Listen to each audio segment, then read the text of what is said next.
A lot of people with sciatica accidentally make the problem harder to settle.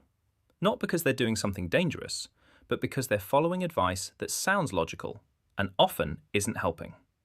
One of the biggest mistakes is complete rest. When sciatica becomes painful, many people stop moving almost entirely.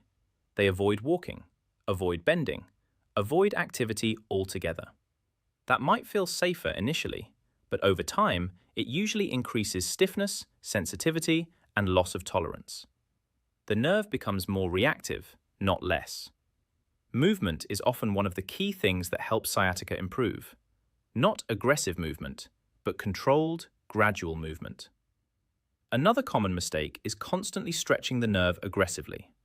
People often search for sciatica stretches online and repeatedly pull into painful positions. In some cases, gentle mobility helps, but aggressive stretching can irritate an already sensitive nerve further. More stretch does not always mean more progress. Another major issue is fear. People hear words like disc bulge, trapped nerve, or compression, and immediately assume something is severely damaged.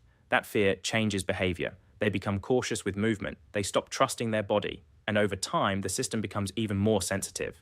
Pain and sensitivity are not always signs of worsening damage. Another mistake is trying to force recovery too quickly. People have a good day and suddenly return to heavy lifting, intense exercise, or long periods of sitting. Then symptoms flare up again. Sciatica recovery is usually not linear. Good days and bad days are common. The key is gradual progression, not rushing. Another problem is chasing temporary relief only. People focus entirely on massage, passive treatment, heat, or quick fixes. These things can help symptoms temporarily. But if movement tolerance and strength never improve, symptoms often return. Long-term improvement usually comes from movement, load management, and consistency over time. Another common mistake is expecting pain to disappear before returning to normal activity. If people wait for zero discomfort before moving properly again, recovery often slows down. The body usually improves through gradual exposure, not complete avoidance. It's also important not to compare your recovery to someone else's. Nerve symptoms can take time to settle. For some people, improvement is quick. For others, it's slower. That doesn't automatically mean something serious is wrong. The key takeaway is simple. Most people struggling with sciatica are not failing because they're damaged.